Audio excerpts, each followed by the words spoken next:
Director screen पर अपनी heroine को बेहद ही खूबसूरत दिखाना चाहता है, लेकिन कई बार ऐसा भी हुआ कि डायरेक्टर ही हीरोइन की खूबसूरती के सामने अपना दिल हार बैठा। वहीं हीरोइन भी डायरेक्टर के करिश्माई व्यक्तित्व के आकर्षण में खो गई। आज ऐसे ही दिग्गज डायरेक्टर और हीरोइन की लव स्टोरी पर हम बात करेंगे इस वीडियो में। हाय फ्रेंड्स, मैं हूं हिना मेहता और आप देख रहे हैं आपका अपना यूट्यूब चैनल दिल है फिल्मिस्तानी। 50 और 60 के दशक में इंडियन सिनेमा का गोल्डन पीरियड इसे कहा जाता है, और जब कई दिग्गज प्रतिभाएं इस माध्यम में अपना कमाल दिखा रही थी, तब ऐसे ही एक प्रतिभा थी गुरुदत्त, जो देवानंद को लेकर बाजी जैसी फिल्म डायरेक्ट कर चुके थे।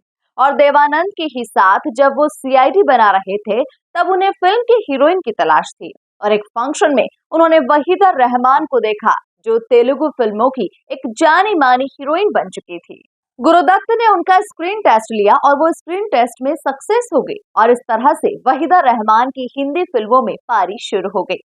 सीआईडी 1957 की फिल्म थी, और इस फिल्म के साथ ही गुरुदत्त वहीदा रहमान का प्यार भी परवान चढ़ने लगा।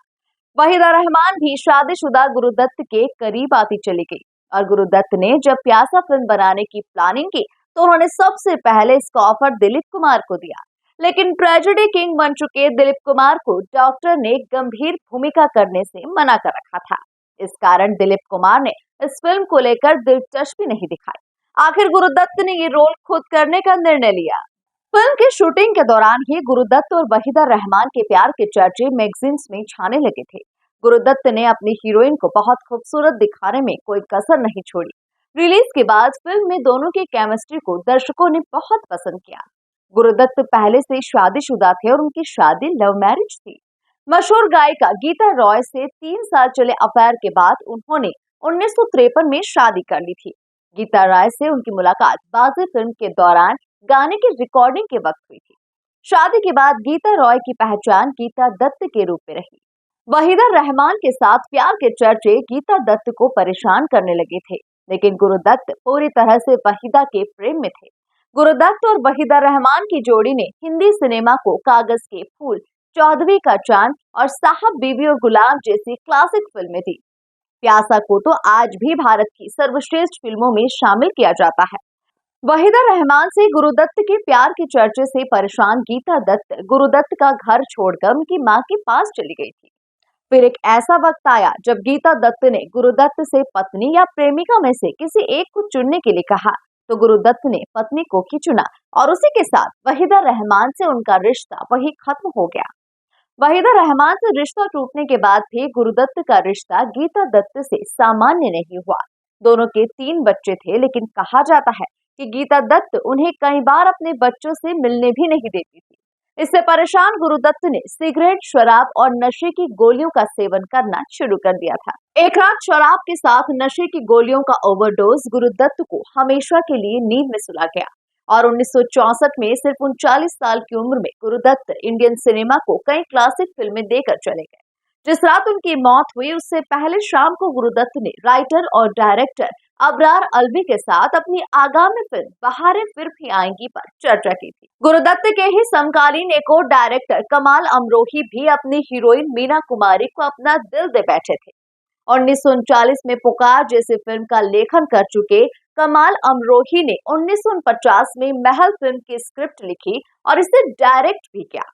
महल की जबरदस्त कामयाबी ने कमाल अमरोही को पहली पंक्ति के डायरेक्टर में ला खड़ा किया। महल के बाद उन्होंने मीना कुमारी को अनारकली फिल्म के लिए साइन कर लिया।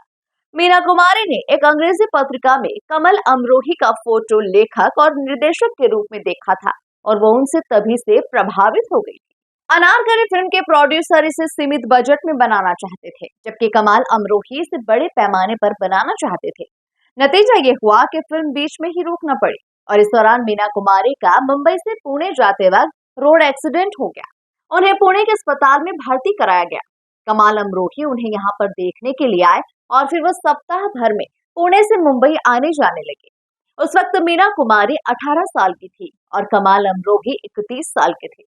दोनों के बीच 13 साल का अंतर था, और उनकी 2 शादियां भी हो चुकी थी, और उनके 3 बच्चे थे।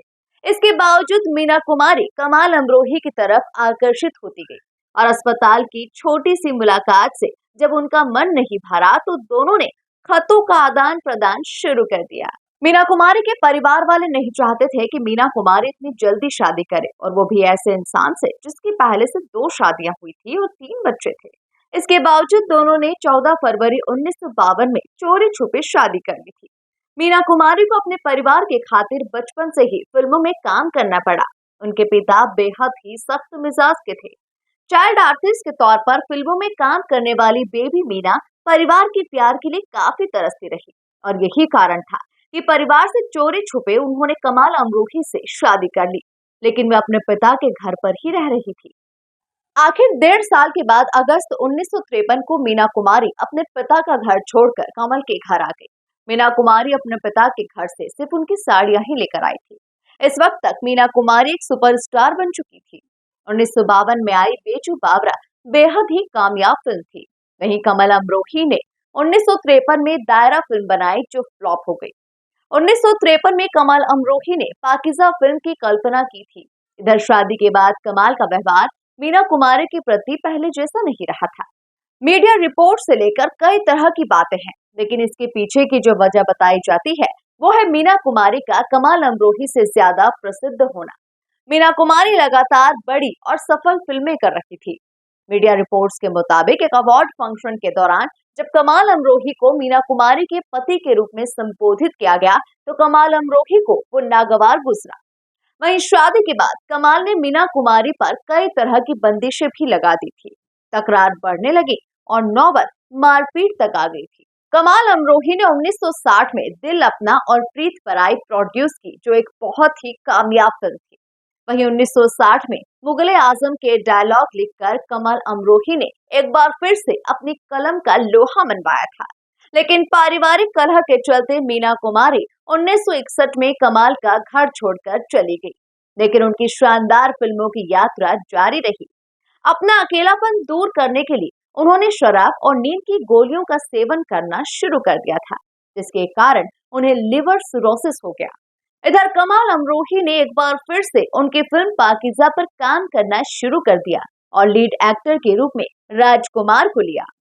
बीमारी के बावजूद मीना कुमारी ने इस फिल्म को पूरा किया। फरवरी 1972 में पाकीज़ा रिलीज हुई और मार्च 1972 में सिर्फ 38 साल की उम्र में मीना कुमारी का निधन हो गया। शुरुआत में पाकीज़ा को बॉक्स ऑफिस पर एवरेज ही माना जा रहा था, लेकिन मीना कुमारी के निधन के बाद पाकीज़ा एक बहुत बड़ी हिट फिल्म बन गई। पाकीज़ा के 10 साल के बाद कमाल अमरोही ने 1983 में रजिया सुल्तान बनाई थी।